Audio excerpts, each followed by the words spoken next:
Welcome everyone to the second annual Caribbean Transitional Energy Conference 2018. It is my honor to introduce the dignitaries joining us this morning. The Honorable Joey Hugh, Minister for Commerce, Planning and Infrastructure, The Honorable Kedrick Pickering, Deputy Premier, Minister of Natural Resources and Labor, British Virgin Islands, Ronnie Jameau, Seychelles Ambassador to the United Nations. Welcome to our conference sponsors, speakers, delegates, and invited guests. Due to the bad weather we're experiencing in some parts of the Caribbean, we've had a couple of speakers and attendees that unfortunately were unable to make it.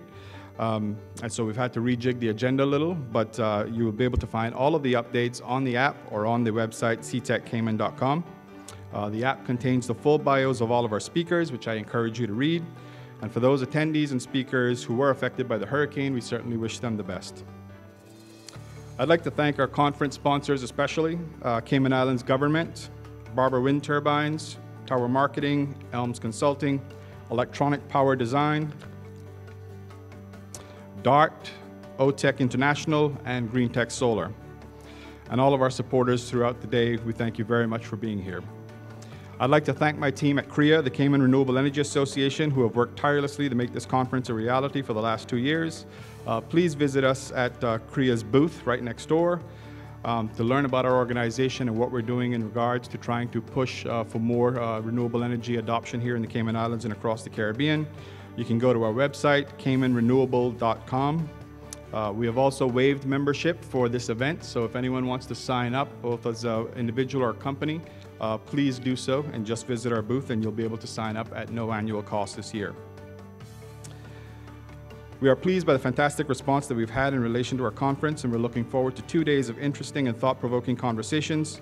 We're pleased to see a great mix of people here, from governments to the private sector to the NGO community, and we all really need to be in this together. This conference brings together Cayman's goals and values for the environment and social and economic growth into one sustainable vision, as well as insights from around the region and around the world. CREA is proud to be part of a strong movement of energy transition here in the Cayman Islands and as part of the Caribbean community, steered by the government and the government's will and commitment to sustainability and underlined by Cayman stakeholders. I will now hand off to the Honorable Joey Hugh, Minister for Commerce, Planning and Infrastructure, to give some welcome remarks and to also talk about the Cayman National Energy Policy. Mr. Joey Hugh.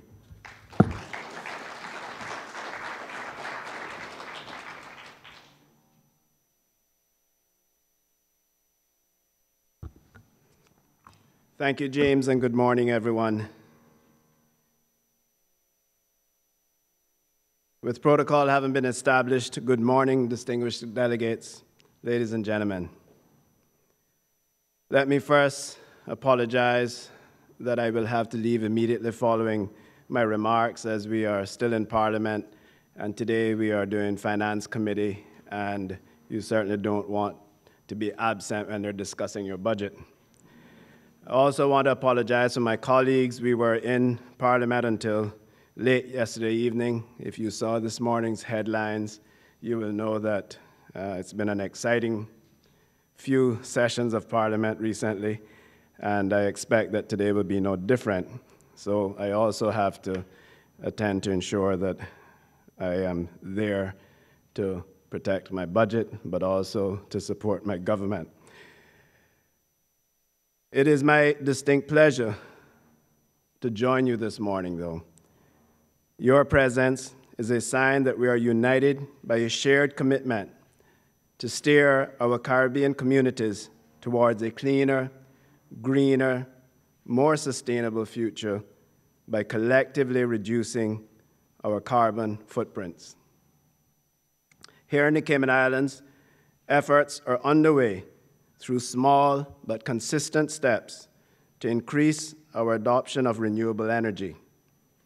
I greatly appreciate this opportunity to discuss some of the initiatives we are implementing, and I will highlight how this government is helping to facilitate our transition. Like many other countries around the world, the Cayman Islands is impacted by the fluctuating cost of energy derived from fossil fuels. This affects the cost of doing business and ultimately trickles down to consumers.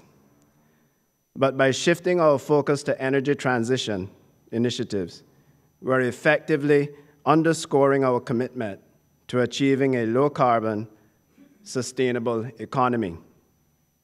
Currently, more than 99% of the energy produced in the Cayman Islands is derived from oil products, largely diesel and gasoline. And while that shapes our current reality, it does not have to shape the future of our energy production. Instead, we are actively seeking ways to optimize the use of our abundant natural resources to reduce our primary energy demand and secure renewable energy for our citizens. To the very characteristics that have made the Cayman Islands a desirable destination, namely our sun, sea, tropical breezes, also hold the potential to serve the energy needs of our population. Our responsibility as a government is to ensure that these resources are effectively harnessed in ways that provide our business sector and communities with affordable alternatives. Our location in the world not only provides us with the means for renewable energy, but also provides one of the key justifications for transferring to renewables.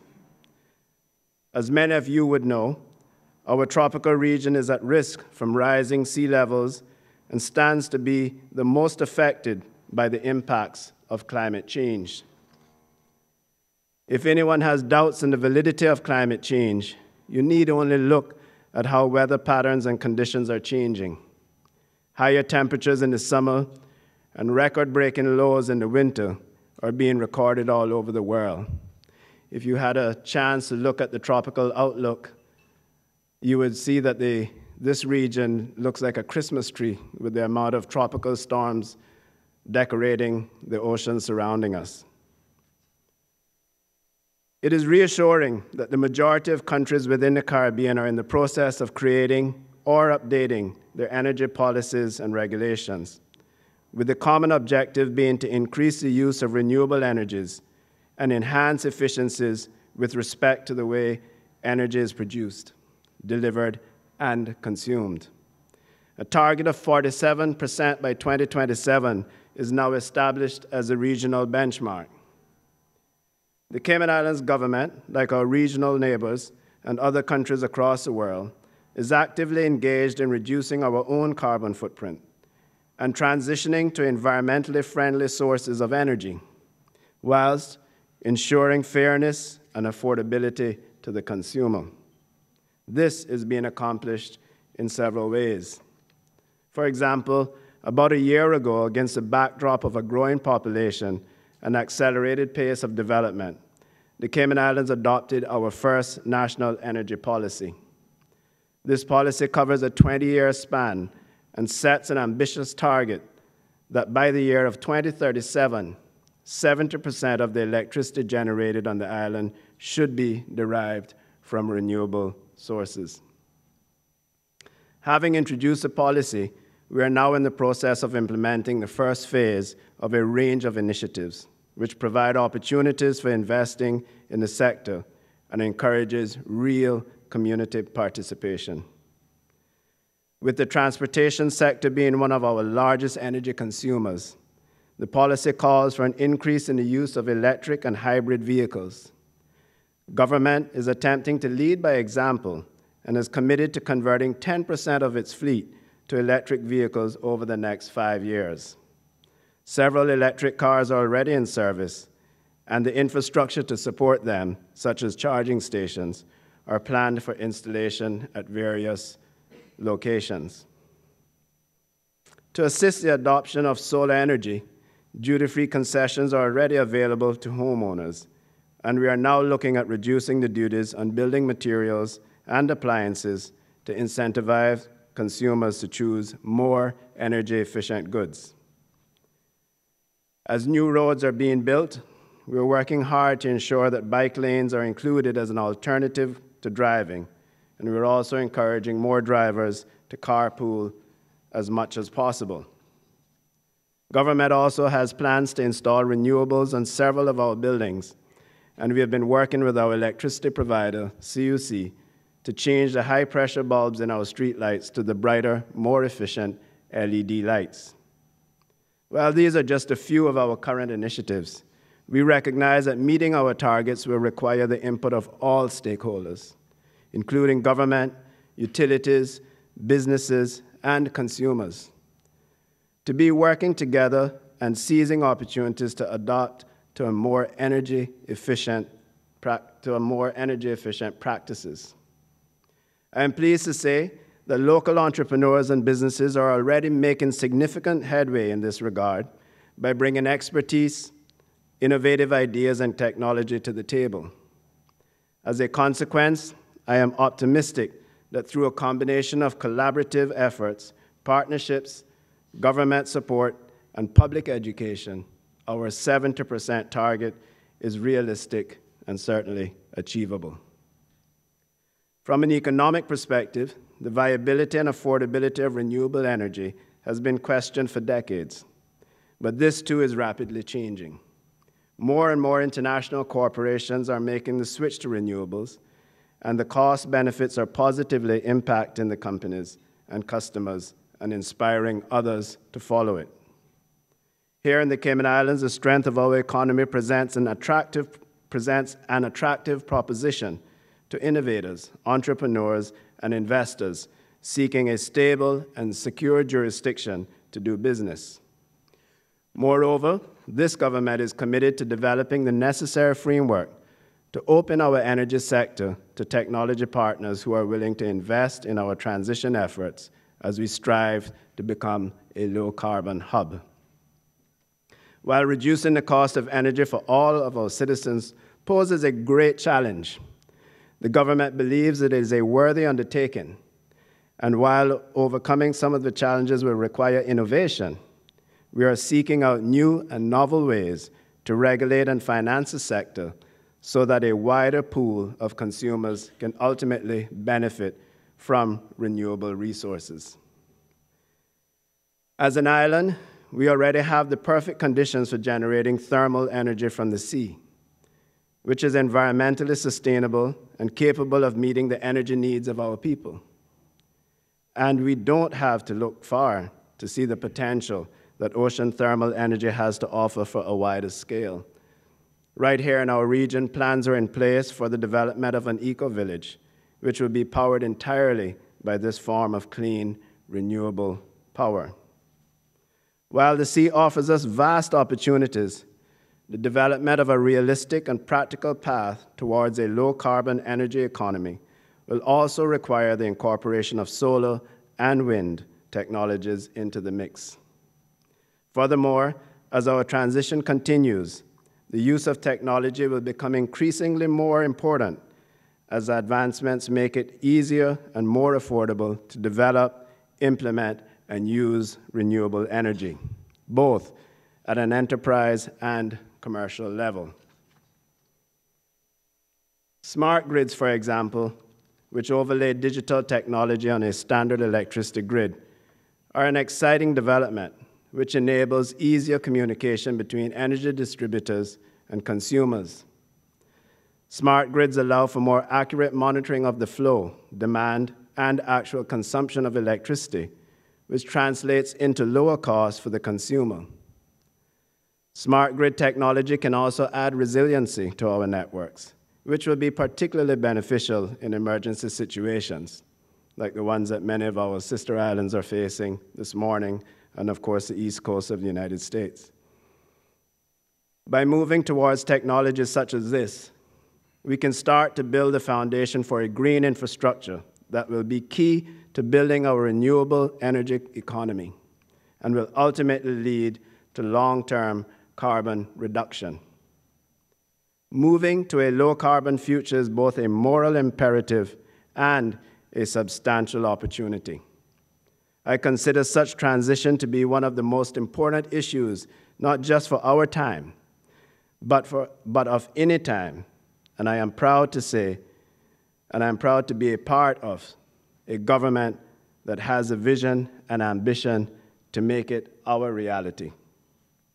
I'm also proud of the strides our islands have already made and I look forward to implementing more of the strategies outlined in our national energy policy, so that the benefits which our national energy policy is intended to achieve over the medium to long term will be evident in many, many more meaningful ways. As I mentioned earlier, a collaborative effort is required to reach a state of sustainable energy supply and consumption that we know is possible and that we are striving to achieve. Engagement from all quarters is a vital prerequisite, but if we fail to involve our people, our progress will be halted.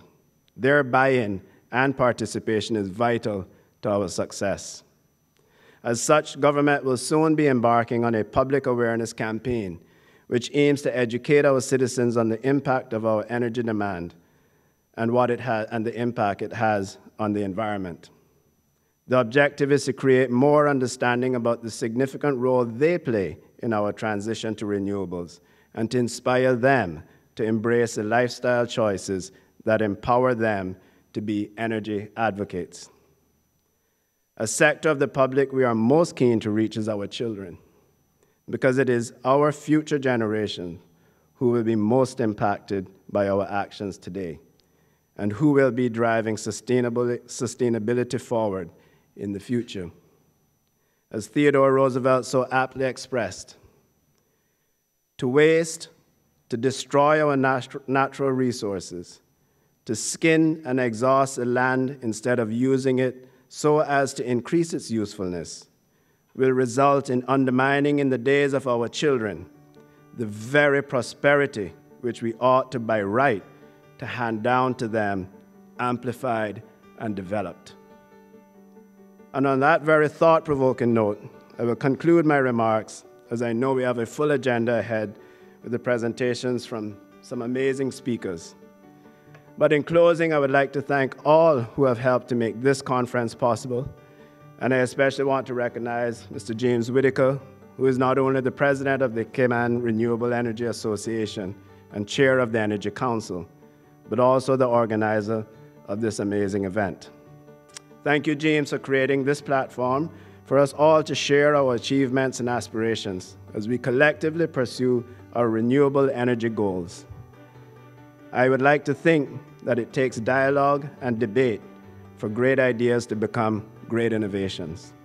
I'm therefore very pleased that this conference facilitates both of those objectives and provides an avenue for learning and networking to take place. I'd also like to thank each of you for taking the time to be with us and wish you a stimulating and productive experience. And for those of you who are visiting, I encourage you to please find some time to see the sights of our beautiful Cayman Islands. I trust that although we are in the midst of the season, the weather will cooperate so that you can fully enjoy our 7 Mile Beach and experience our wonderful renewable sources of sun and sea. I also hope you will sample our cuisine. We're known as the culinary capital of the Caribbean, and our attractions. And please be sure to meet and mingle with our wonderful people. I thank you for your attention, and I wish you a most successful conference. God bless you all.